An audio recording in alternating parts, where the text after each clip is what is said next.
All right, I think we're coming. As usual, let me know where you're from. If you have any questions, I will be taking a look at those as I go through today's video and doing my best to answer those. Let's see if we have... Come on, YouTube. I think somebody's here. All right, let's see. It should be loading in 1 second.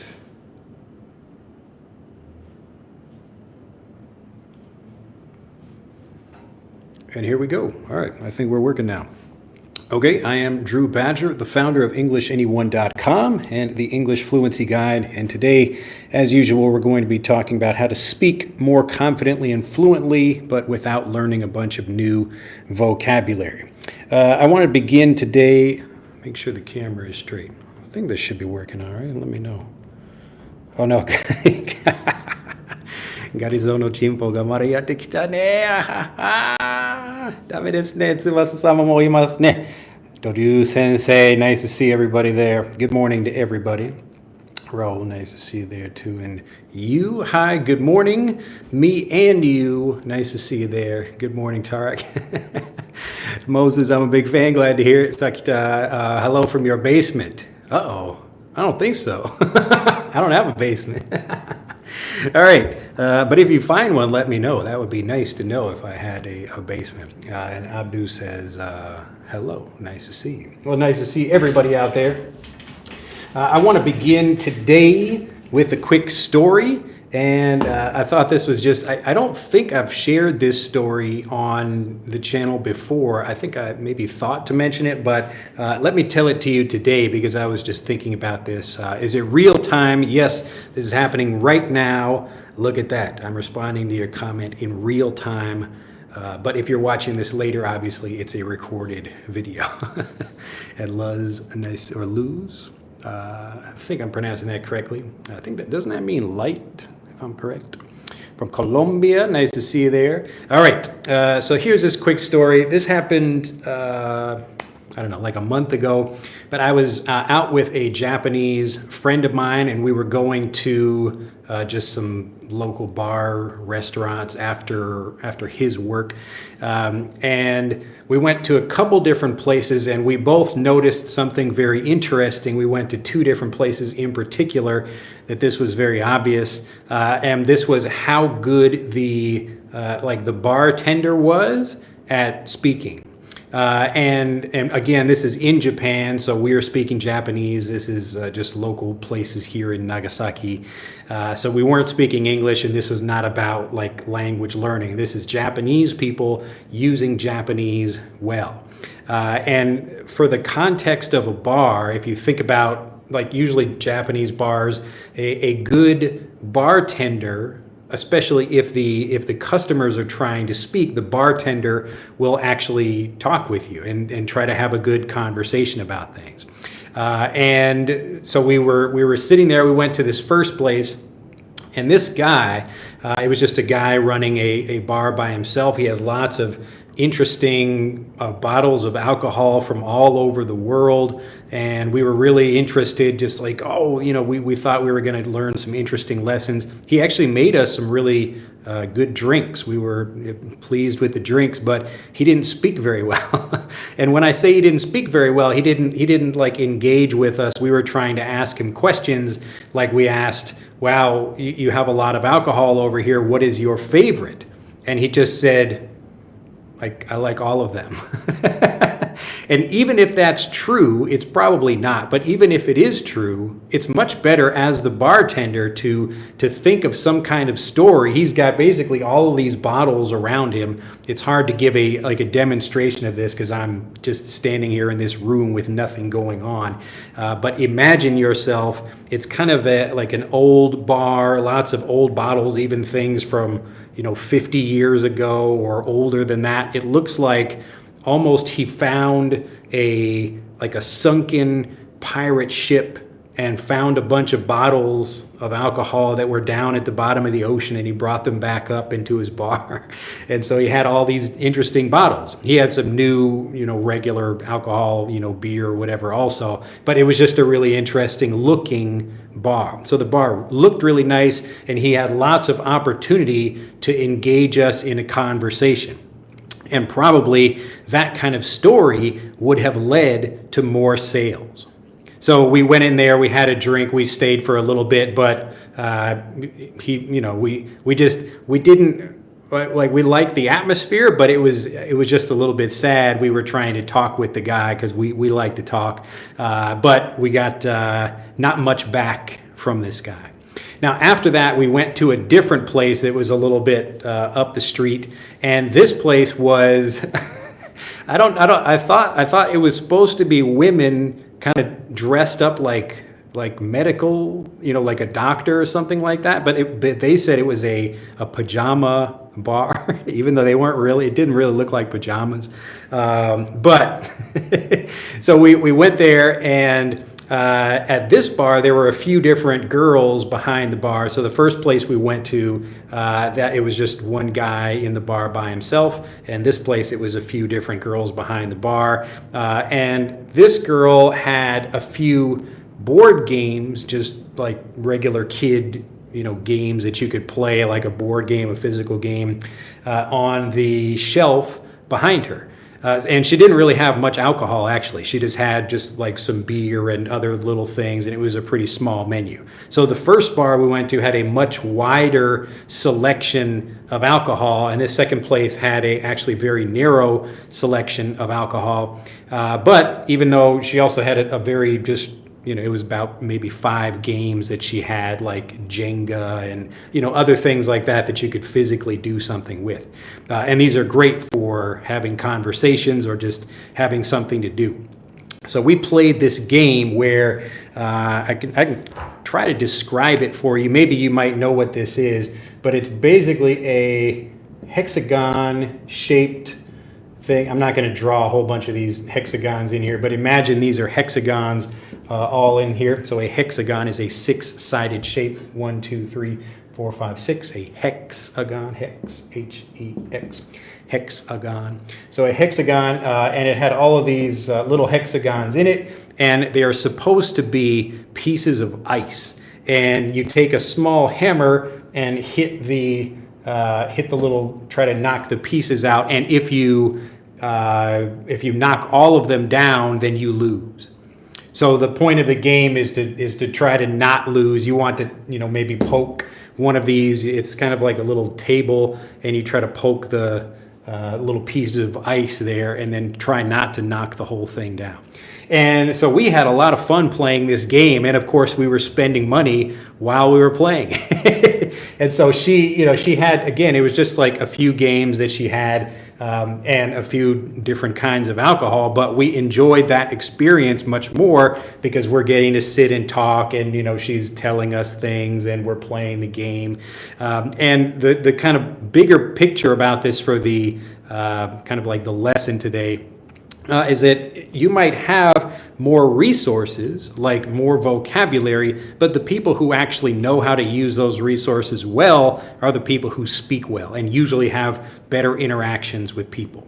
So even though this one guy had lots of, bottles of things, he could have told some interesting stories about, like, wow, I found this bottle when I went to Africa and did something. I climbed up a mountain or something, whatever, if it's true or not, I have no idea. But it makes an interesting story. And then he can say, would you like to try some? And then, of course, we're like, well, we got to try the mysterious alcohol from Africa or whatever, something like that. And so that could have been his thing. But he didn't do that. I don't know why he didn't do that. He was maybe just kind of shy. Again, the drink he made for us was good.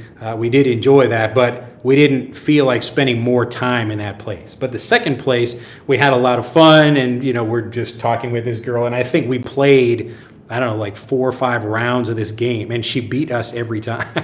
I think I lost maybe the most out of all of us, but it was a lot of fun. And anyway, she had, again, a smaller selection of alcohol, a smaller selection of things to do, but even with just one game, she was able to change the rules a little bit, or she was like, let's try it this way now or that way. She was able to take this one thing and make an interesting evening. I think we were there for maybe an hour and a half or something like that. Anyway, the lesson of the story here is that people are constantly thinking, I have to get more or I have to know more. But if you can understand what I'm saying right now, you already have enough to speak fluently. The difference is how well do you know that vocabulary? So lots of people are trying to learn more, but they still don't feel very confident about speaking. And that's because you don't become more confident by knowing more. You become more confident by actually knowing that vocabulary really well. So I thought I would give you a few examples of this, just understanding this idea of making connections, knowing the vocabulary better. That way you can actually use it more confidently and fluently. But let me check the chat and make sure people are still with us. If anybody has any questions, let me know if I didn't miss anybody. All right. Anonymous is hello from Manas. Moses, go, go, go. Okay, I answered that one already. C says hi again. And Tausha says good morning. C again, what is the difference between nail and a spike? If you're talking about like a nail as in like this kind of nail, like nail for hammering. Typically a nail is going to be smaller than a spike, and a spike is often has a more of like a shape like this. And this is one of those like tiny differences between things that it's not really important, but generally a spike is going to be larger. So it's usually like a bigger thing, like rather than a nail, which is smaller. And a nail is typically like a thin thing with a fat top on it, and a spike is going to be larger like that. But again, it's like people, and typically like a spike, it depends on the context of it. Like if we're talking about like here's a gate to get into a house. It might have, some like things on the top. We would call these spikes on the top. We wouldn't call that a nail. So part of it is the size, part of it is a slight difference in the shape. That's an interesting question. But yes, you will notice little things like that as natives are using it. But if you called this little thing a spike, if it's like a small thing you're using for hammering wood together, then natives might think that's a little bit weird. Let's see. And let's see, Anonymous said a Japanese and an American guy walk into a bar. Yes. And Steven 6 says, hello, I'm from Taiwan. Nice to see you there. Nils, Annette, Ms. Annette, back in Wisconsin there. And just a random channel, how can you improve your English vocabulary? Well, that's what we're talking about in this video. There are basically two things you can do. The first one is to learn more vocabulary, which I don't really recommend. It's nice if you know that vocabulary, but we're going to talk about the other one, which is to actually know that vocabulary better. So many English learners, they know a lot of words, and they have a basically, I guess you'd call it I'm like forgetting my English over here, a passive vocabulary. So they understand those words when they hear them, but they can't recall them well and use them fluently. So they continue to learn more words and grow this passive vocabulary, but don't really feel like they're becoming more fluent. And it's because they don't really learn that vocabulary better. So it's interesting you mentioned this idea of a spike. Like when you're learning vocabulary, you want to push that spike deeper and deeper into your head. And so if you imagine, here's I can't even draw a person over here. This is supposed to be, it's like an alien, I don't know, with the weird nose or something. It's supposed to be a person here. That's I guess a lip or something. But if you think about learning vocabulary, here's our spike. When we put something into our brain, most people put the vocabulary only in a little bit. So they learn something, but they don't really feel confident. There's still some kind of doubt about it, so they don't really think about it much more. And so when people are learning vocabulary, they do this. They think, okay, I kind of understand that. Let me move to the next word and try to learn that. What I'm recommending is you actually keep putting more pressure on the spike to push it further into your head. All right? So as you push it further and further down, it should be looking like this. where now that vocabulary is buried very deeply into your head. And so that way you will remember it, you will feel confident using it because you have no doubt about the word, and then you will speak fluently. All right. So you don't have to think about learning lots of words, but you should be learning this vocabulary well. This is one of the most important lessons I discovered about language learning when I was first getting fluent in Japanese. And the reason I was struggling is because I was trying to learn lots of vocabulary rather than really understand that vocabulary very well. So I'm telling you now in this video, instead of trying to add more vocabulary, just think about the vocabulary you already know, try to learn it better, understand it better, make more connections between those different words you already know, and you will speak better. I guarantee it. All right. Good question, though, about nails and spikes. Sometimes I get just like an odd, question about a random topic here. Let's see. Marcel says, ho again, from Chile. Alcohol isn't good for you, old man. Yes, well, I try not to drink too much, but I actually I don't really drink so much nowadays. But Carlos says, can you give me an idea on what is the best routine to improve my English? Routine is more, I don't know, I would more recommend you pick a specific topic, whatever you're interested in, and learn a lot about that thing. I talked in my previous video about improving your fluency with reading, and I show you how to really go deep into a book. So I recommend you watch that previous video. I forget the name of it. But it's talking about like developing fluency with reading or something like that. You'll see me holding up some books in the thumbnail for that video.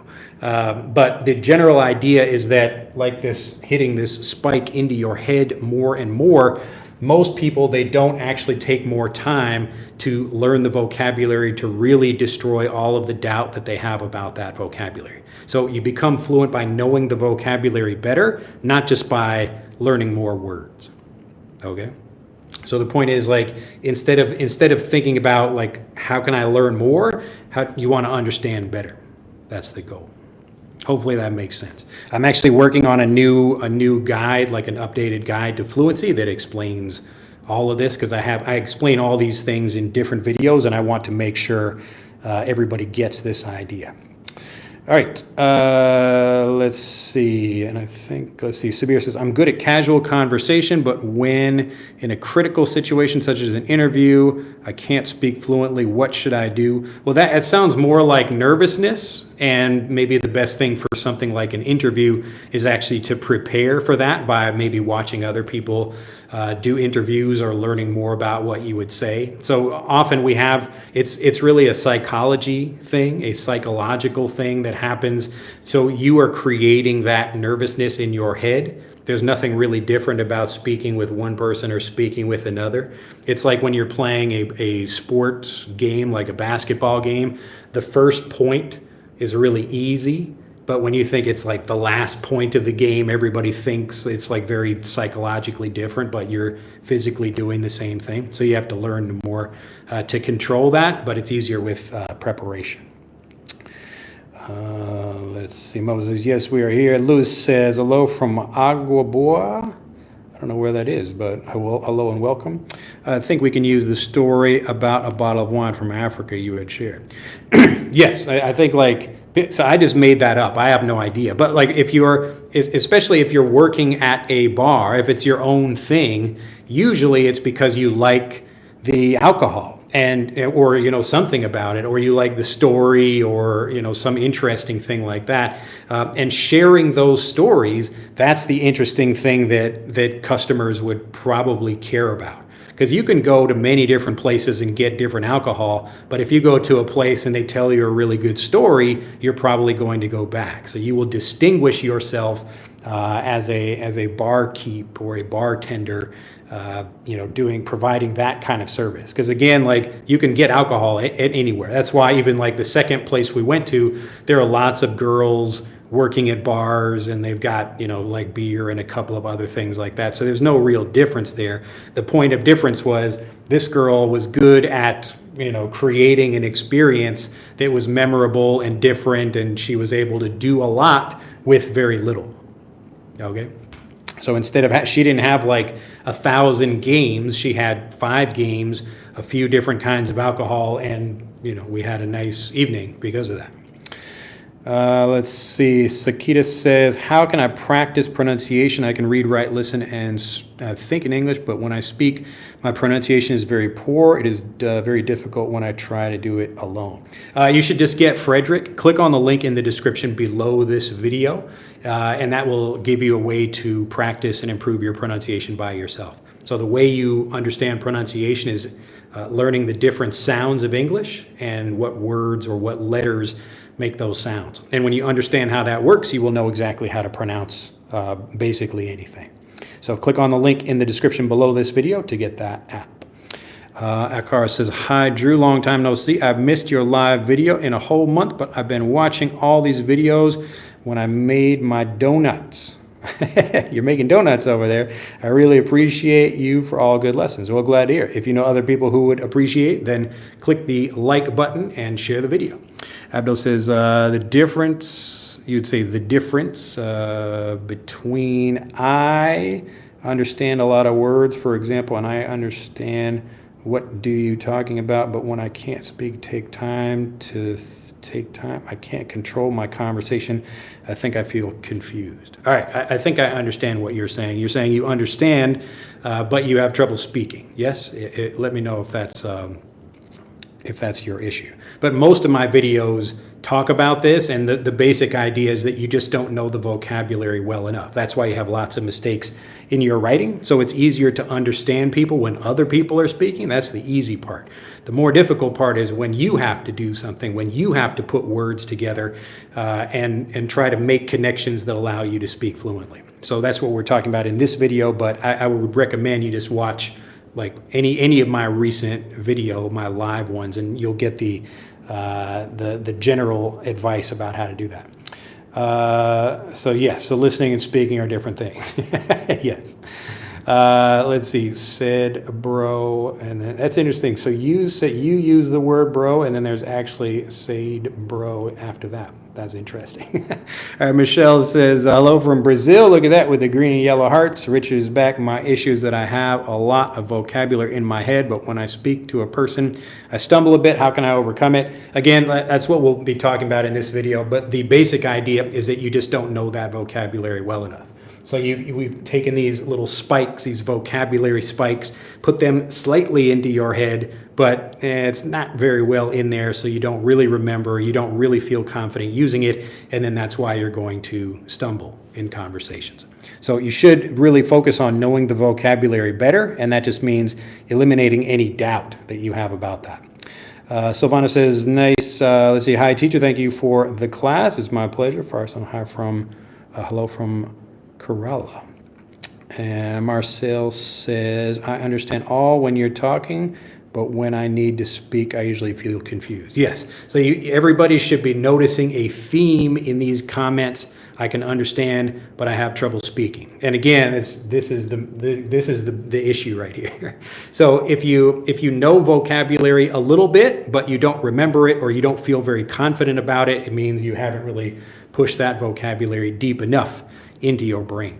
So I recommend you spend more time doing that. All right, let me see if I go through these pretty quickly here. Farsan says 100% culinary crafts. I speak so rushed. You mean rushed, or I rush, maybe when you speak. So that's why I made more mistakes. How could I talk without rushing in English with calm? Well, just slow down. I don't know what better what better advice to give you. It's just more, take a breath and wait, relax. You don't need to be moving so quickly. Do you provide private lessons? No, I do not. Two reasons for that. The first is it would be way too expensive for people. Second reason is that it's not really advisable. I don't really recommend people take private lessons. Private lessons are good for understanding the language, but you really need lots of examples of natives, different natives, a wide variety. This is what I call naturally varied review. So the practice you get for learning, it has to mirror the way people really speak in the real world. So even if you have a personal teacher, that person can help you understand some things, just like I'm helping you understand things here. But you notice I'm speaking with a clearer voice. It's easier to understand what I'm saying, but it's different from how lots of people speak. And that's why people say, well, I wish everybody spoke like I do. But again, I'm kind of the first step, and that's why in Fluent for Life, what we do is we take you through this series of steps that helps you understand not just me, so one clear person, but a wide range of different native speakers. And some of them have clear accents, some of them do not, some of them speak quickly, some of them do not. And so again, like the idea of having like a teacher is just one small part of that. And this is why lots of people do take private lessons and they pay a lot of money for those, but still have trouble understanding lots of natives in real situations. So you don't need to speak to become fluent, but you do need to get lots of examples. It's all of that input that helps you understand the vocabulary better. All right, so that's why I don't offer private lessons. So if you'd like to learn with me, just get Fluent for Life. It's even better than private lessons because it would give you the same training. It would be the same thing I'm giving you in person, but it also gives you all of these other people that you're learning with. And so it's the whole system to achieve fluency as quickly as you'd like. All right, Julian says, hi, teacher and people here. Greetings from Manizales, Colombia. I'm pretty happy practicing English here. Glad to hear it. Imran says hello. Sabir says it is hard to change my. Is it very hard to change my pronunciation? I watch American movies and series, but I speak like the way of my country's people. Get Frederick. It will show you exactly what specific pronunciation, maybe some certain sounds or letters or something you might have particular trouble with, but there are probably some things that you can pronounce. Like a person from the United States. So if you'd like to sound more native, that's how you do it. You have to focus on the individual sounds, learn all those, and then start connecting the sounds of things together to see how natives are actually doing it. But this is how natives learn pronunciation. And it says, is improving accent should be a target for people who speaks English as a second language?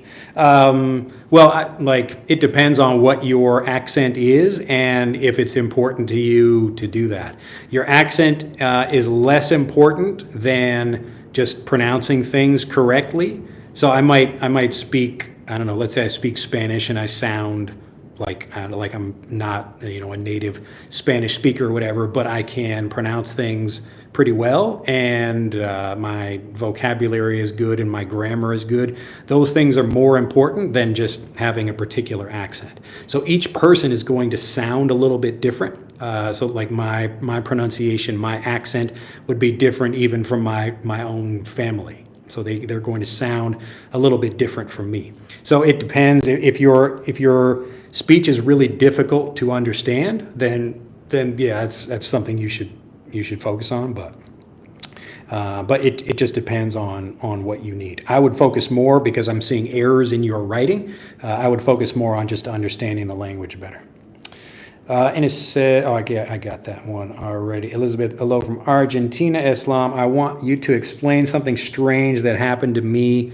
I want you to explain something strange that happened to me since I was a kid watching American movies and some educational programs, and I never studied English before. And now I'm 24 years old and I am able to speak fluently and understand grammar, but I have not studied it. Is it a feeling that I know right from wrong?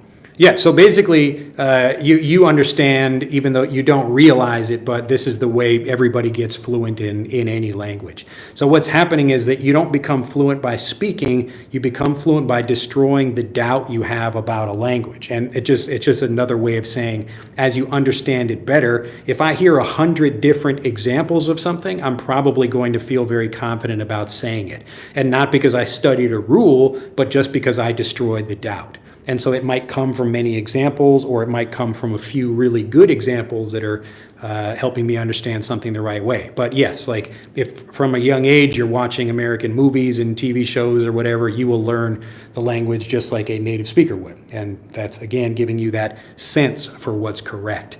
And so that's how you would be getting fluent. And this is, again, the same thing I tell people now. So you don't need to speak in order to do this, but you do need to get lots of that input. The input is the most important part, and making sure that input actually destroys the doubts you have about speaking. So if you destroy the doubt, then you will become a more confident speaker, guaranteed. It's the same way it happens for everybody. It's in your native language and really learning to do anything. We had a Fluent for Life member recently just mailed me or like mailed us. It was just saying like, wow, like I really agree with what you're talking about. This is the same thing that happened to me as he was learning other languages, learning to do other things, and so like the idea of destroying doubt. And again, that can just come from watching TV shows or whatever. RF says, Drew, long time no see. Sabir says, I'm watching this live, so can you tell the overview of your previous video about reading? Just go watch that one next. I talk about that at the beginning. But it's basically just talking about how to improve fluency with reading. It's about getting input the right way, but from books rather than TV shows or whatever. Thanks for your lessons. I've learned a lot from you. It says online lessons. Glad to hear it. Mo says, thank you. I like your lessons. If there's anything stopping you from joining Fluent for Life, like if you would pay me personally, but you would not pay for Fluent for Life, let me know why. I would like to know the difference there. Stefan says, while speaking English, I became blank sometimes and completely stuck. Is it a vocabulary issue? Well, it's a vocabulary issue in the sense that you don't know the vocabulary as well as you think you do. So you have some kind of doubt there that's stopping you from using the vocabulary. So that's the problem. All right, you says, I understood the agenda today. For instance, if we learn any vocab, we have to make sure that we understand very well. Otherwise, we may have a doubt, so probably we won't use it, and we got to kill the doubt first. Yes, but I'm just going to show you how that works and how this is it's a natural process. If you focus on making connections, and that's why I was telling that story at the beginning about like the woman bartender who was playing the game with us. She didn't have a lot of resources, just like a person who doesn't have a lot of words, but she knew what to do with those things, and she could use those resources in a good way. So you don't need to have a lot. You don't need to have 1,000 games, but you should have, if you're going to play a game, have at least one game that you can do something very interesting with. So it's like having a deck of cards. If you know how to play 100 different games with that one deck of cards, then that deck of cards is very valuable for you. But if you have a deck of cards and you have no idea about games, or you couldn't create a game with it, then that deck of cards is less valuable. So it's the same deck of cards, but to a person who knows how to use it, it becomes much more valuable. So that's the idea about vocabulary. But yes, you got it.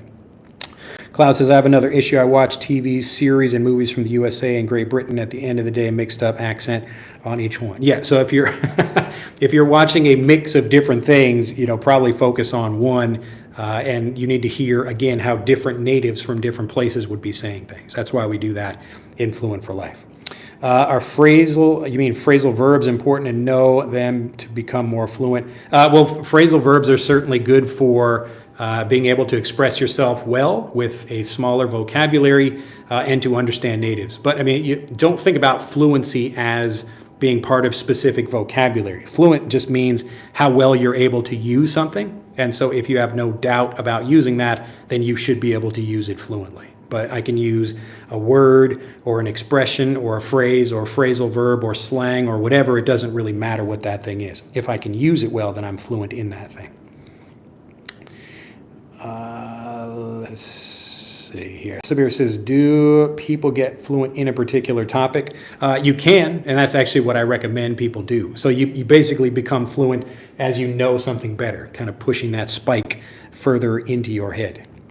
Hello from Haiti, says Gerline. Valentino Hello from Colombia said, bro, can I improve my English by just listening, using comprehensible input material? As I often explain this, it's not about just listening. The point is to understand the vocabulary. So I could listen to lots of things and still not become more fluent if I don't understand what I'm listening to.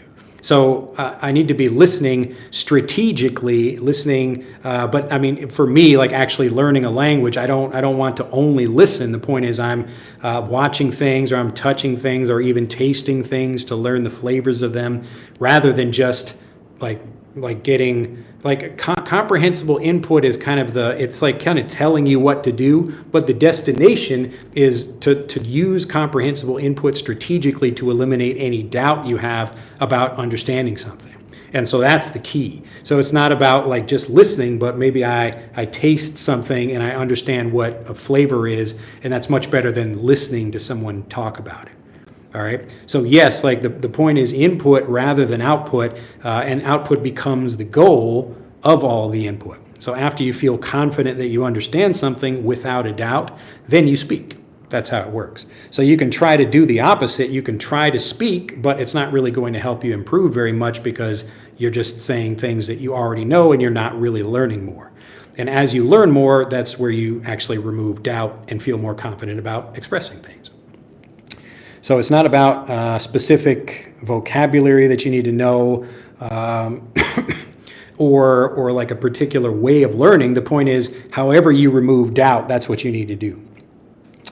All right, see, what if you're doubt when you're in the middle of a conversation or debate? Well, I mean, in that case, if you like don't remember something, then you just didn't know the word well enough to begin with. But you could easily ask someone else in the conversation, or or what I usually recommend people do is just say something else. So if I forget something in the moment, if I'm really learning well and making lots of connections, then I can easily switch from one way of expressing something to saying it in a different way. So this happens to me in Japanese. If I'm talking with someone and I'm like, I wonder if that's the best way to say something, I just switch and express it a different way.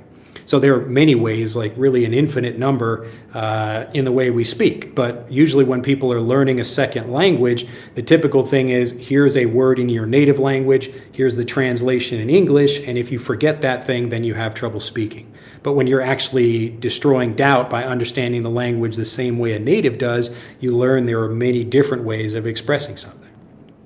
And so typically if you're forgetting something in a conversation, you can either ask like to talk about that, like, oh, I'm trying to remember this word. What's the word for this? And I'm like expressing like my inability to remember it. So I can actually exchange, I can change the conversation from whatever we're talking about to like the word I forgot. So I can now change the conversation and do that, or I can just say something different and go around that thing. So if I forget how to say hello, I can say hi. That's a basic example. All right. Pa says, hi, I'm okay speaking English, but can't write English because I didn't attend primary school. I'm from UK. Can you please suggest some tools to improve writing skills and spelling? Get Frederick for that, first of all. So click on the link in the description below this video to get that. That will improve your spelling for sure. But I would just actually write things down. So with a pencil and paper.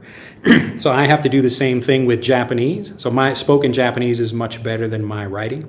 And so I have to, I didn't go to Japanese elementary school either. So I have to take time to go back and do that. But if I physically write things down, not on a computer, but actually by hand, write them down with a pen or a pencil, then you will understand them better and you will become a better writer. So get lots of examples of that. And that will help you. Lewis says, Soy un hablar en la PC estudiando inglés. I don't know what that, I understand some of that, but. All right, Tom, nice to see you there. Moses, I can speak normally for easy topics, but when I try to make sentences more difficult, I'm stuck. Yes, and so generally, like I would get more examples of people making more difficult sentences. That's how you do it. So anything you have a doubt about doing, that's when you would get more get more examples from people who are giving that kind of English. So if I let's say I don't know how to talk about any particular, I can't talk about dinosaurs in German. So I don't know how to do that. So if I watch a bunch of people talking about dinosaurs in German, I would be able to do that after a while. So if I can understand, if I remove the doubt, then I would be able to have conversations about dinosaurs in German. All right, Lewis says A, and then the thinking and the glasses and the English. Okay, gotcha. All right. Lockenbeck says, sir, is it okay to keep the fluency through making mistakes in grammar and vocabulary usage while speaking? Well, I mean, I could speak fluent nonsense. I could just say blah blah blah blah blah blah, blah. I could just continue to speak, but that's not like when people think about fluency, they typically mean like using something correctly without worrying about it or thinking about translations or something like that. And so I'm just looking at Leonardo back with knowledge. Leonardo has too much knowledge. You never share any specific knowledge, though. It's just knowledge generally. But yes, that's the basic idea. So like if you just want to keep speaking, even though you're not speaking correctly, you can certainly do that. But most of the people I help, they actually want to speak fluent English correctly. So they want to be able to express themselves without worrying about making mistakes, that kind of thing. Let's see. Mo says, I need private lessons because I need that someone corrects the mistakes I make. Now, this is interesting, Mo, because we just had somebody above that was talking about how they learned English from watching TV shows and movies or things like that. And so in that case, the actual correction comes from seeing correct examples.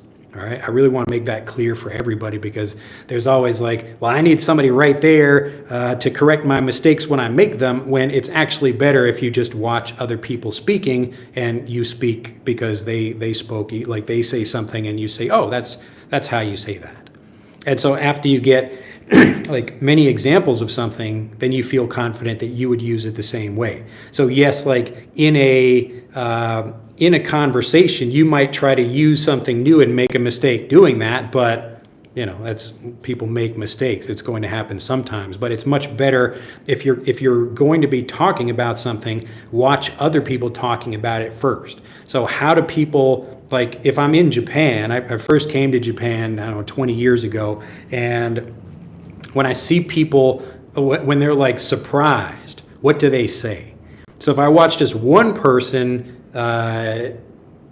one person says like big stuff, like they're like, oh, I'm surprised about something, and I see another person, a big like a lot of people say the same thing, then I'm getting the idea, oh, okay, that's probably the thing to say when I'm surprised.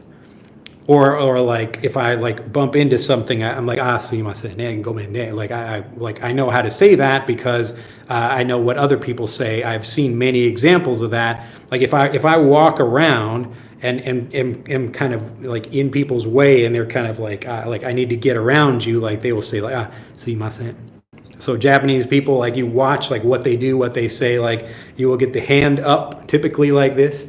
A little bit of like a bow as they're trying to get around you. It's like, sumimasen, like, and so you get the whole picture of that by seeing many examples of how people do things. So the point is not for me to try something and then make a mistake and then get corrected. It's just, let me watch what other people are doing and I can learn from what they already know.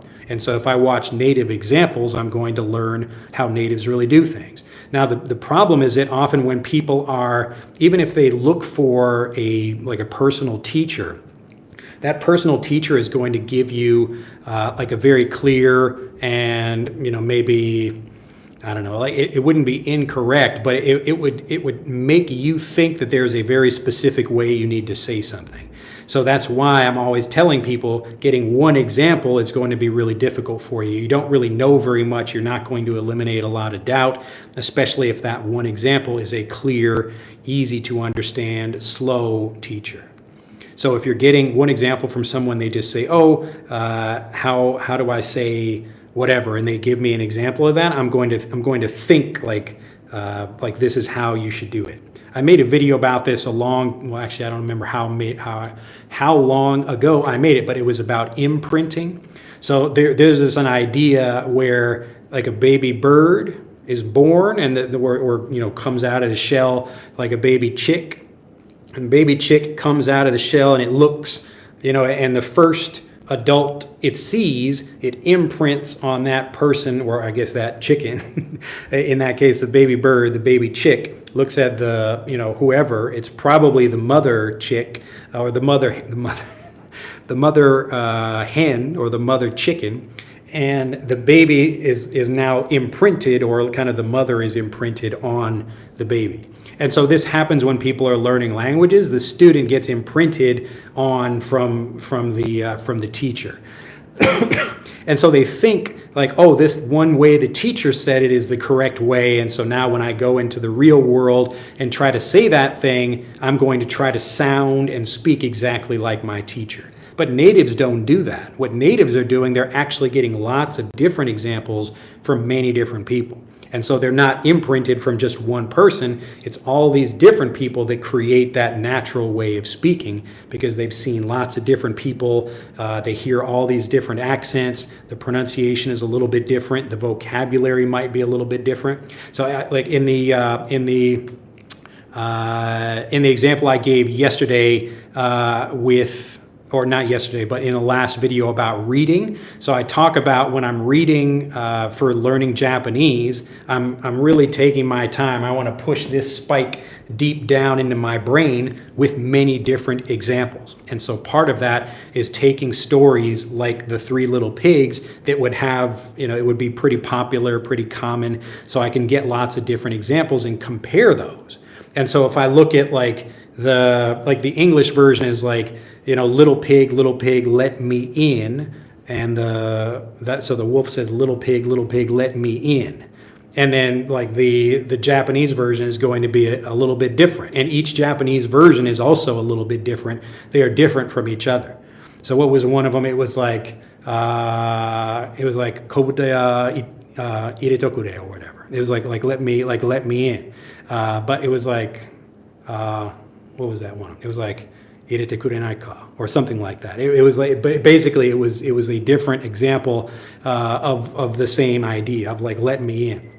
And so if I'm listening to those, like I would read that, I would get examples of different people like saying those things to me. I would hear the stories in different ways, and that would make me feel much more confident. So now I can hear it, I know what they're saying, and like I could tell, the story of the Three Little Pigs. But again, like there's not only one version of it, it's just there are different ways of expressing that same thing. And so if you hear one clear teacher or one example that imprints on you and that's really making you think, wow, okay, this is the way I have to say it. And so you should always be getting multiple examples. That's why like a course taught by one teacher is less valuable. Even if that teacher gives good examples, it's less valuable than one teacher plus lots of different native examples. All right. And did I skip those? Let's see. I think... Okay, Raul, let's see. What if I keep making mistakes without realizing them while talking with people in English? Could this be a big problem, and how to deal with it? If you don't realize you're making mistakes, then you're probably not spending enough time listening to native speakers.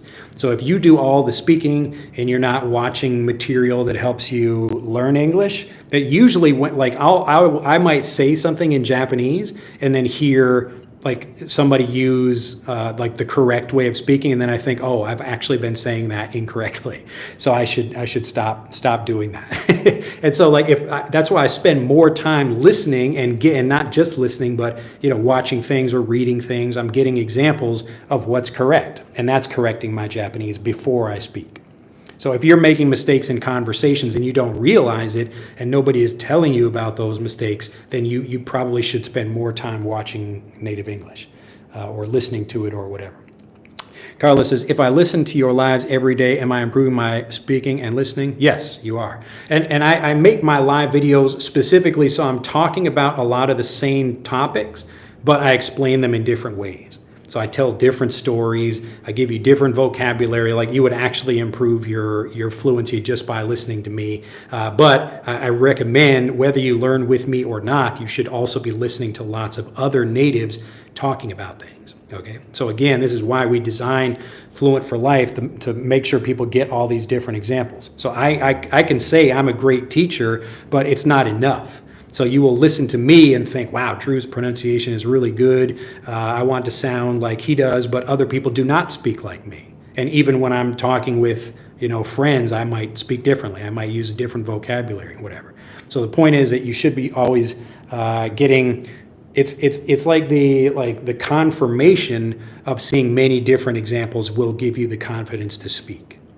All right, if I'm saying that correctly, like. Seeing one example from one person is useful. So a single teacher, even me, explaining something to you, that's useful. But it's not so memorable. You really should get more examples, and you really should hear how other people are talking about the same thing. So don't just listen to me.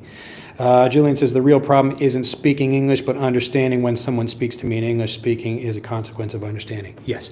And so we often talk about this on the channel where, like, if you have doubt about something, and that could be doubt about understanding, it could be doubt about speaking, whatever that is. But as you remove those doubts, you become more confident about listening, so being in conversations and understanding people, but also about expressing yourself. Let's see, do you still make mistakes in your second language, teacher, or you speak perfectly? No, I'm sure I make mistakes in Japanese. And that's why, again, I still, like, there might be things where I'm thinking about something and I'll even talk with Japanese people. I'm like, why do you say this? So as an example, like, typically in Japanese, when you have like a living thing, like a rabbit or a person or a giraffe or something like that, a fish, you would say like sakana ga iru, like there is a fish. So you would use like the Japanese, like, to exist verb is basically this for living things. But if you're talking about like a marker, it's like maka ga aru. And so when I was talking with people, I was like, well, what about a ghost? Is it like iru or aru? And these are the kinds of questions that people have when they're learning languages, just like people ask me questions about English. And so it's interesting to hear those, because I might say like obake ga iru kana, obake ga aru ka? Like is a ghost, like is it like iru or aru? Because it's not alive, but it's still moving around, something like that. So they're interesting things like that you think about, and I might say something, and it's usually because of my understanding. So if I have a doubt about something, I might make a mistake about that. But if I do have a doubt, I will probably try to ask somebody, ask somebody I know, or chat GPT, or try to get some examples somewhere. All right, but that's basically the idea. So yes, I definitely make mistakes, but I learn very quickly because I'm paying attention to what other people are doing. I'm always looking for other, connections, as what we're talking about in this video. Let's see. Where did we go? All right, Tarek says, sir, I love your way of teaching. Thank you for the lessons. I bought your fluency guide and so far loved what I watched. I wish I came across this kind of approaches very early in my language learning. Let's see. Oh, that's the end of that. Well, yeah, we're happy to help. And yeah, I know maybe it's always better to have stuff 20 years ago, but the second best time is now, as we say. So the second best time to start learning correctly is now. So whenever you find us, I'm glad it helped. But now use that knowledge and share that with other people. Just say, hey, you find some young people, say, hey, you should start learning like this. Start destroying the doubt, and that will make you a much more confident speaker. So don't let other people wait for 20 years or whatever to start learning. Renaissance says, hello from Brazil. And see again, learn English directly from native resources, but sometimes it's hard following a native sense of humor, such as a meme, slang, or idiom. Yeah. Yeah, so that's a much higher level, more difficult to do that. And Leonardo back with knowledge. Let's see. What do you do if you are afraid to make a mistake and dare not speak? Well, that's, again, like when I was starting to get fluent or trying to learn Japanese, the problem was, well, I had many problems, but the biggest one was that I thought I had to speak to become fluent. But I discovered that it's actually my ability to understand the language and if I have no doubt, that's what actually allowed me to speak. So when people worry about speaking, then you don't really have to speak. That's the best advice I can give you. So don't worry about speaking. Spend more of your time just understanding the language and clearing up any doubt you have about grammar or vocabulary or pronunciation or whatever, and that will get you fluent automatically. All right, so don't worry about trying to speak. It's not actually a problem that will stop you. So you don't have to speak to get fluent. Just spend your time really understanding the language. Again, like whether you learn with me or not, this is the way you're going to get fluent. You just have to eliminate the doubt that stops you from speaking. So any worries you have, that's coming from a specific place. So if I'm worried about using a grammar point, then I will probably say something different. So if I'm like, I don't know how to say something, let me express it in a different way, if I know how to do that. But some people don't even know how to express things in various ways. But that's what we talk about on this channel and in Fluent for Life. Okay, you guys are really putting a lot of comments in here. I didn't even really give some examples yet, but hopefully we'll get to those. All right, Sabir says, to get fluent, is your ChatGPT command enough? That ChatGPT, again, like that command I gave you, is a good starting point, and it will teach you a lot. But the difference between a computer telling you text, it's like literally physical text you can read. You could also hear ChatGPT say things to you if you'd like to do that. But you still need lots of native examples. It's the variety that really gets you fluent. All right, Abdul says, thinking by English, how do I do that if I'm not born there? Well, you don't have to be born anywhere. Like, how do I learn to think in Japanese? I learned to think in Japanese by watching Japanese people talking about things. So I'm not, when I gave you the example before, if I have, it's kind of what do I unconsciously do about a particular situation. Like I gave the one about being surprised. So I've seen like, I don't know, thousands of examples of Japanese people surprised about stuff, on TV, in real life. And they almost always say they say something, but typically like bikurishita or something like that, which is just like, I was surprised or startled by something. And it's the same thing with other expressions, but you learn longer ways of saying things. Like I gave the English example for like a fairy tale, like an old story is like a long time ago. There was something like a long time ago there was a princess, or once upon a time there was a princess. So you learn this pattern for how people describe things, and it's not like always the exact same way, but you learn a few examples and you understand how those work. So in Japanese it's like mukashi mukashi aru tokoro ni, something happened like so long ago. It's the same basic idea. But because I'm seeing those different examples, I feel much more confident about saying those things. So you'll notice I'm giving, it's basically the same answer to all of these questions, which is if you feel doubt about something, you're not going to use it. So you should be spending more of your time destroying the doubt. All right? So that goes for everything. It's like, how to remember words, or to feel more confident about whatever. You should feel more confident about the vocabulary. And it's better if I just give you some examples, which I will do in a moment if I can get through all these comments. All right, let's see. Okay, so again, like the thinking by English thing, it's a natural thing that happens as you start like experiencing the language the same way a native does. So if I hear 1,000 people do something, if you watch a bunch of Japanese people on TV or in person, you give them some food and they try it and they say, oishii, oishii, oishika, uma, oishii ne. So if I hear all these different examples, I'm going to think, oh, like oishii is probably a way of saying delicious or tasty. All right, but if someone says mazu, then it's like mazui is like, okay, I'm getting the picture. I'm starting to see how that works. So if someone just gives me a translation, I'm less likely to understand that thing because it's just not very memorable. But if I discover that, just like I gave you the example right there, like, kono ice, ice cream ne, kore oishii ne. Oishii desu yo. Oishii. Oishii. You probably starting to get the idea, like, okay, he probably means like it's tasty or it's delicious or whatever. Mazu. Yokunai yo. Yeah. Okay, so like if I try something and like if it's like I don't really, you can see from my expression, you see from the situation, and you learn the vocabulary that way. And so my brain is naturally learning to think as I'm getting these examples. But the point is, I'm not just hearing it from one person. I'm seeing in life as lots of different people are giving me these examples. And those examples give me confirmation that that is the correct way of speaking. If I only hear one example from a teacher or whatever, like I'm going to imprint on that and think like this is how you do something. But actually, there are lots of different ways I could say something.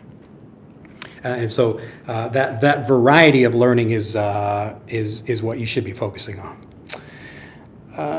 Let's see if I got that one already. Let's see. Sabir says, FYI, you use the typically word often. Yes, typically I do. Very good, very good. Let's see. Aika says, I'm from Kyrgyzstan, and thank you very much. Yeah, it's a good example with imprinting. Glad to hear. All right, Mohammed says, hello, sir. What's the difference between V1 and ing exactly? I get confused when I'm trying to explain that. Exactly, native, someone asks. Wait, are you looking for a grammatical explanation of like a linguistic explanation of how it works, or are you looking for examples of those? Because you should just search my channel where I've covered those things already. All right, what to do if you have too little vocabulary? It's probably not an issue for most of the people watching my channel. So if you can write that sentence, unless you translated that, but most people who can understand what I'm saying, they already know enough words. The problem is they don't know them well enough, and they don't feel confident about that vocabulary. That's why they don't use that vocabulary very well. So that's the real problem. But typically, if I needed to learn about something, and that happens all the time in real life. So an example I've given in Japanese is when my wife was pregnant with our first child. So my older daughter, Aria, I didn't know anything about like women's clinic, vocabulary. I don't even know a lot about that in English either, but like I had to learn it in Japanese, and I just spend time with that. I'm listening to the doctors and different people say things, or if I'm learning about, taxes and stuff in Japan, like, you get these different examples, and it's that variety that really helps you understand things. But if you're looking for you can focus on that, and you can create that experience if you'd like to learn more about a particular thing. So this is how we organize Fluent for Life. So it's organized by topic, and you can learn about a specific grammar point or a specific kind of vocabulary or a specific kind of native speaker, like someone from Australia or the UK or America or wherever. Melly says, hi, I'm from South Korea. Welcome. Hello, South Korea. And Alberto says, could you teach us the Lord's Prayer? Well, you can just Google that. You don't need me to teach you that. Let's see. Prasanna says, today it's raining. You would say it's a rainy day. That's why I'm late. I love the way you teach English. Glad to hear it. Let me know. Like, people often say they like the way I teach. Well, what specifically do you like? That will help me do an even better job. Let's see. Abdo says, thank you for all these information. Your method is amazing. Yeah, I'm just trying to help people destroy doubt. That's it. So what to do if you can't remember words? Again, that goes back to the way people learn. So you're probably not spending enough time with a vocabulary to understand it well enough. Teresa says, hello from Dallas. Look at that nice Texan over there. Kamal says, hi, teacher. Susa, hello, Drew. And Tom says, hi, teacher. Where's your hair? Well, it's up here. What's left of it, And it's on my backside now. It kind of migrated from the top of my head, I guess. Judith says, hello, teacher. Nice seeing you live again. A rare moment. Well, I had to try to do these at least once a week. Elder says, how's it going, Drew? Nice to hear this morning. Knowledge, yes, more people enjoy the knowledge, and then Drew, the destroyer, says you. All right, let me give you some examples about how this works with learning vocabulary. And since we had that example, I'm just thinking about this now. I'll draw my head as I'll draw. It kind of looks like me with a little hair. So here's an eye, and we had this idea about like a spike going into your head. I think that's a valuable way to think about this.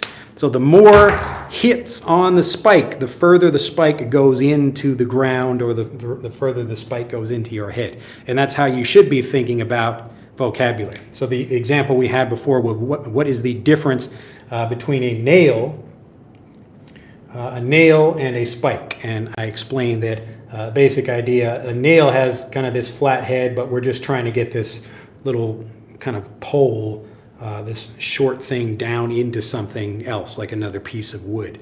But a spike is typically a larger thing, and we want this thing. The spike is often kind of like holding something else. So it's a different shape. It's more like a cone kind of thing. It doesn't need to look like that. I mean, you could have a spike kind of like this, So you have something that goes into the ground, but it's typically some kind of, like a grade like this. So it goes from thick to thin, a spike. So this one, like a tent spike, you put the loop around this, and then that goes on the tent to hold it down. So when you're thinking about learning vocabulary, like here's an interesting basic expression here, to hit. Hold on, my markers. Let's see if red is working. To hit the nail on the head. To hit the nail on the head. So this is a common, you can call it an idiom, but it's just basically a phrase where it's pretty easy to understand. So this is the head of the nail up here. This is, I don't actually know if this is called the body of the nail, or maybe even people would call that like the spike of it, but this is the head of the nail. And the reason the nail is designed like this is so it gives you a big area to hit with a hammer.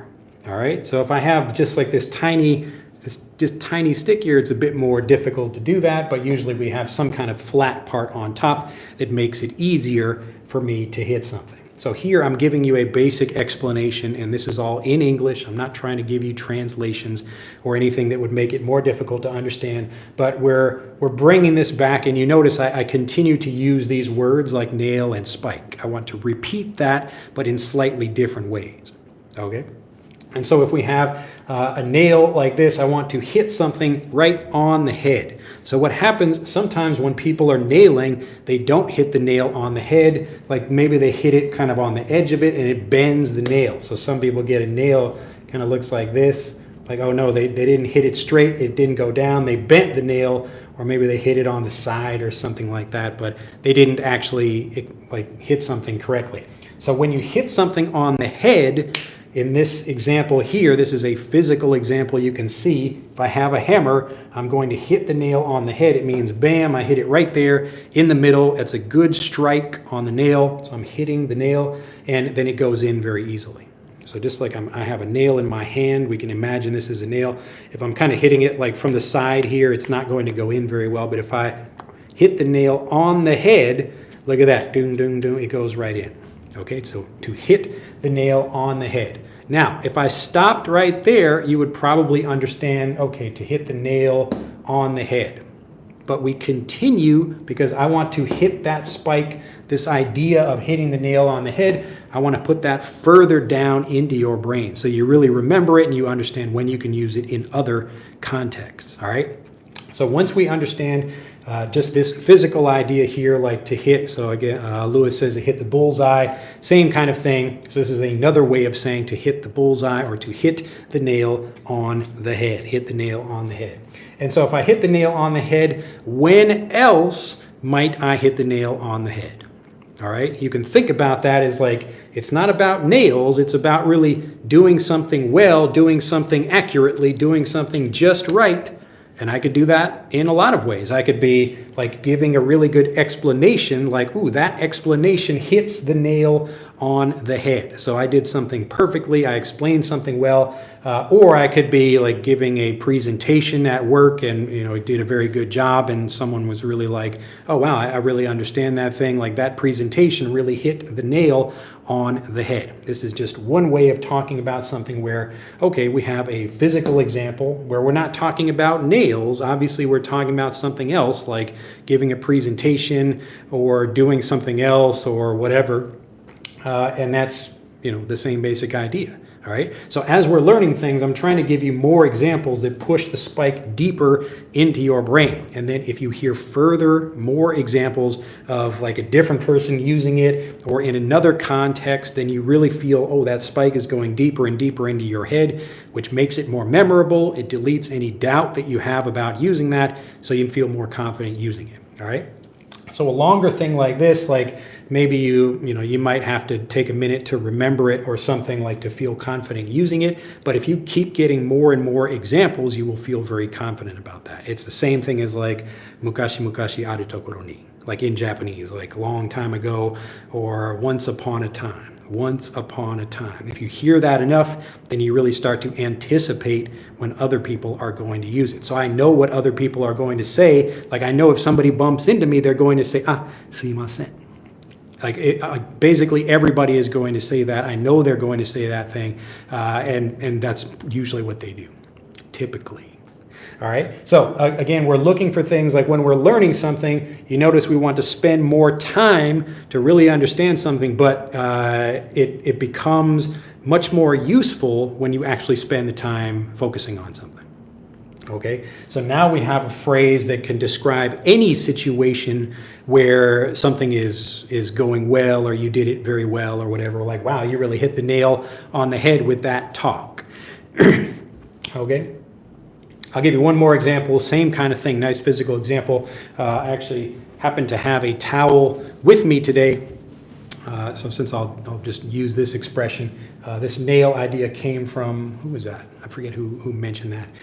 But now we have our towel here. So another quick expression I can give you here is to throw in the towel. To throw in the towel. To throw in the towel. Now, it sounds like a kind of weird thing, like what is that, like throw a towel? What are you talking about, throwing a towel? Now, if you don't know what this means, I'll give you the basic idea.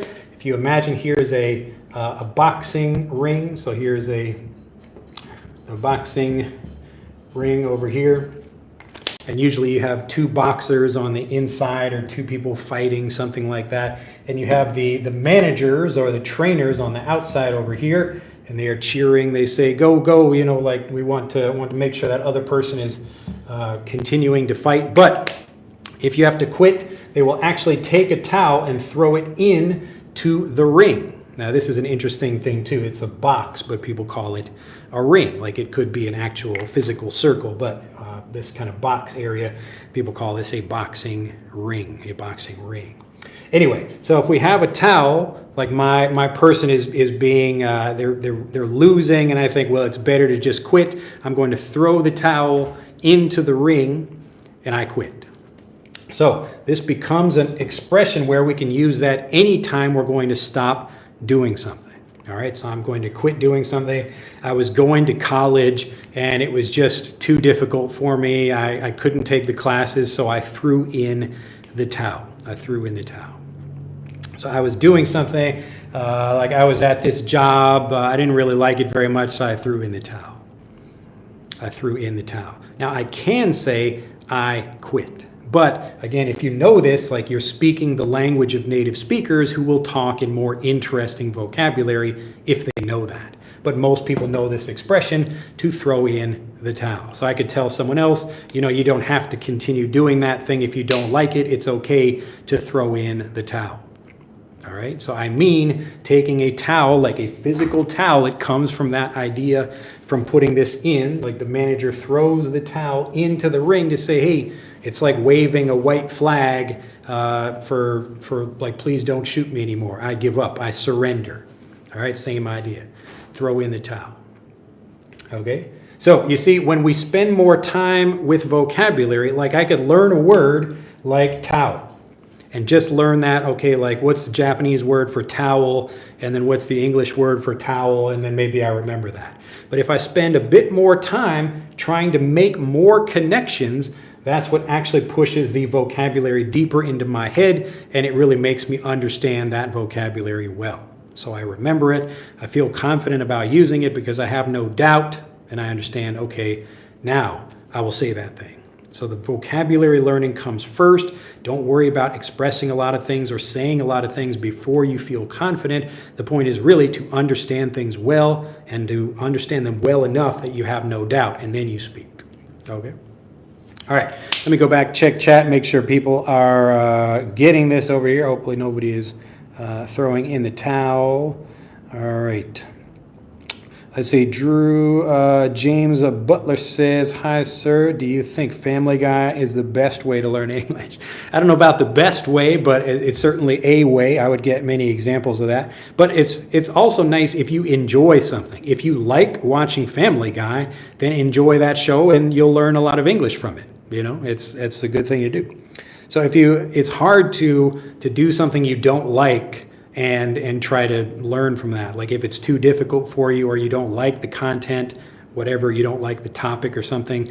I will say though that like something like this, if I were to explain this, okay, like let's say I have a classroom full of women and I say, hey, I'm going to teach you a bunch of boxing expressions. At first, they might think, well, wait a minute, I don't care about boxing. Maybe some of them do, but maybe some of them don't. And I would just say, well, the important thing here is to understand where the vocabulary comes from. So if we talk about someone getting like knocked out, then you could use that in the same way when talking about things that are nothing to do with boxing. So like the idea is that we want to make sure people understand the things very well. So when you're learning, I recommend, even if it's a different thing or something that you might not like, give it a try first.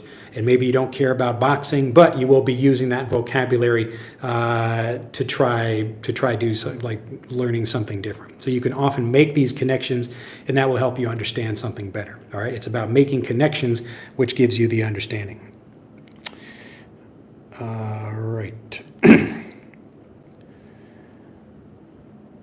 Cloud says, I have the same experience in English. If I figure out what is the word meaning, I remember this word much better. Yes. And this is why it's a good idea for teachers not to just give you a translation. Giving you a translation can actually hurt your ability to remember things because we remember more what we discover ourselves. So if we say, oh, like I had an idea that something, whenever you come up with your own idea, like that's a much more memorable idea than you getting even the same idea from somebody else. Because you remember where you were and how you felt and lots of good things about that. But teachers often make it worse by simply giving you a translation. All right, Katie says, I understand 95% of the time, but when I get nervous, I get lost easily. What should I do? Well, you have to feel better about the vocabulary. Then you won't feel nervous. Because you have to think about what is the reason for the nervousness. If you think, well, actually I'm nervous because I don't know the vocabulary very well, then that is your answer. You have to spend more time with the vocabulary. But if you're like, well, I'm nervous because I've got something on my face, or whatever, something like that, which is like a different problem. But if you look at the actual root of the problem, then focus on that, and it's usually some kind of doubt. And it says, thank you, Drew. You're doing a good job. You can tell you're passionate about it. Thank you for that. Yep. Well, I'm learning a language also, so I know what the problems are. And I mean, it would be nice I spend a lot of time like hours and hours, like even trying to think about the best way to explain this, because it's a tricky problem, and many people have been learning languages or like trying to learn English, in my case, for a long time. And so if I say, hey, you can actually get fluent much faster, people just don't believe me. So I have to think like, what is a believable way to explain something and help people actually get the vocabulary or the fluency they're looking for. Let's see. Patrice says, for someone who understands all things you talk in your speech, do you consider this person as advanced level? Well, maybe for listening, I'd say you're at least intermediate if you can understand everything I'm saying. But I'm speaking clearly, a little bit more slowly, and it's different from how natives would be really speaking. This is kind of the first step to getting up to that native level. Hi, teacher, can I ask? Well, you can just ask a question. You don't need to ask if you can ask a question. Sue says, gotcha. Hit the bullseye. Long time ago, was it mukashi in Japanese? Yes. So that's how you would say that. Sometimes you will hear mukashi, or you will hear like mukashi, like it's like a really long time ago. But yeah, it's just like long ago. Yes, Lewis has it. Give up. MD says, hi, sir, I'm from Bangladesh. I like your teaching way. Glad to hear it. Curtis says, good morning, teacher. I am from India. The way you teach is quite different from others. Keep it up. Let me know what you mean by that. So it's interesting to see that comment. I get that comment a lot, like, I like the way you teach, or it's different or whatever, but explain why if you can. It's hard to do. Abda says, like you see someone much time and then we will friend like the words and you listen to them a lot, they will into your brain. Yes. So the point is to become very familiar with the vocabulary. if you hear something one time, you're probably not going to remember it well or feel confident about using it. But if you hear lots of things, then you'll feel better. So I'm throwing in the towel with this learning English. Yes, very good usage of that. So you can just say, hey, I'm throwing in the towel with learning English or whatever. But very good. Let's see, Zen Am from, Knowledge Hub. Good morning, sir. What is your first language? My first language is English. Alicia says, good morning. Have a good day, HM. A lot of idioms you are teaching are the same in other languages and used in the same context, so no English-speaking people can grasp, or non-English-speaking people can grasp these idioms easily. Yes, so you'll also get that, and I'm trying to teach these things from the context, so it's the same thing. Like in Japanese, we say iseki nicho, like one stone, two birds. But in English, it's hit two birds with one stone. It's the same idea. But again, a lot of those things, that's just the human experience, but you actually can understand the way people make those things, and it's much easier to remember them when you discover them like that, rather than me just telling you here's a translation of something. That's why I might write the word or phrase down, but I want to tell you some kind of story or give you an example that helps you really understand it well. From India, I am your big fan. Well, welcome. If you know other people who would enjoy these videos, then please share them. Truth Seeker says, I'm very good at listening to English. You would say listening to English, but it's very difficult for me to speak in English. That just means you don't know the vocabulary well enough.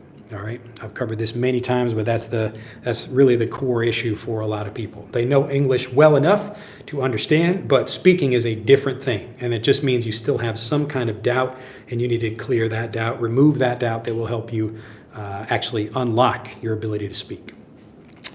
All right, let's see, Zen, I'm happy today to see you on live. And let's see, Rafa says, in your daily day as teacher, do you use any software such as Tell Me More or Rosetta Stone? No, this is it. I am the software. I mean, we don't. I mean, as far as me teaching, this is the teaching I do. It's just helping people understand the language, and I built software already to help people teach themselves. So part of that is Frederick. So if you click on the link in the description below this video, you will learn more about that. But that's the first app that anyone in the world can use to teach themselves English, all in English. So you can learn vocabulary and pronunciation and grammar, all that. You will learn it step by step. It's just one way of doing that, but that's as far as software or whatever. I don't use any other kind of teaching programs or anything like that. Honestly, I would like to not have to make stuff, but everything else that's already made, I have not found anything that teaches the way I do. So if you know of anything, let me know. But what I've seen from Rosetta Stone or Duolingo or whatever, it's not letting you get enough examples of things and helping you understand it the same way a native would. So, I mean, the biggest problem is the lack of variety with it. So if I get from an app, it's just telling me something nice and clearly. I can see it written down there. It's very different from the way natives actually speak. So I need to see those native examples if I'm trying to learn a language and be prepared for real communication. All right, let's see. And it says the way you pass your knowledge. There's that word knowledge again, knowledge to us. You give lots of examples, answer all the questions, do it in a fun and funny way. Glad to hear it. It's great to listen to you. All right, well, I'm glad that's helpful then. I'll try to be funnier then. Let's see. And Tien says, if I'm pronouncing that correctly, I have a little bit of trouble with speaking, but I'm trying to make sure I can speak English more confidently, and sometimes I forget how to write it when I can't speak. So again, notice everybody's comment is basically saying the same thing. They have some kind of doubt about whatever, but I'm encouraging you, reminding you, explaining to you that you should think a bit more about that. So for me, I will try to be as specific as I can if I have an issue with Japanese. So I would not say, my Japanese pronunciation is bad. That's not very helpful. I need to think what specifically, is this sound okay, or is that sound okay? This sound is not okay, so that's the real problem. So I should be thinking like that with pronunciation or vocabulary or grammar, or whatever the issue is. But if I'm thinking about that and I know what the problem, then I would be able to find that more easily. let's see. Abdul says, do you like boxing, teacher? It is so interesting. Skip punches and get punched. Yeah, I've never tried boxing before. I've hit a like a heavy bag and a what do you call it? Like speed bag, that little one. But I've never like been in a like a boxing fight. I don't want to hurt anybody. Let's see. Katie says, thank you. And Rose says, drink some water, teacher. Yes, I've got my bottle over here, but we're basically done with the video anyway, and then I can enjoy my, look at that, my 2-liter massive bottle. I'll get a quick drink. All right. Well, just a quick recap at the end of the video. The basic idea is that the more connections you make with vocabulary, the more memorable it becomes. Okay, so that's why I'm trying to show you something, but then show you how it's used in other contexts as well, which will make you feel more confident about it. At the beginning of this video, I just gave a quick story about how I went to a bar, or went to 2 different bars with a Japanese friend of mine. One bar, this guy had lots of bottles. He had maybe like 1,000 different bottles of alcohol around the bar, boxes of things and crates. And I mean, it really looked like an interesting place to tell a story about lots of different things. But when we said, what alcohol do you like? He just said, well, I like all of them, you know, and that's the end of the story. All right. So if you're trying to have better communication, you don't need to have more things to talk about, but you should be better at speaking than the things that you do know. All right. And typically, like, I can make up a conversation about whatever, like I can talk with. So I was at a baseball game, a Japanese baseball game here last week, and I was just sitting and talking with this lady next to me. She and her husband were there from Fukuoka. And so it's just another city here. But I was talking with them about parking and grocery stores and stuff that was, you know, just things that are different between the 2 cities. But, you know, we had a good conversation, and, you know, like, I don't need to like use a lot of complicated vocabulary to have a good conversation with people. But I do know how to speak well, and I can control the conversation and talk about things I'm interested in, or find things that are, you know, like I can basically use what I have because I know it well.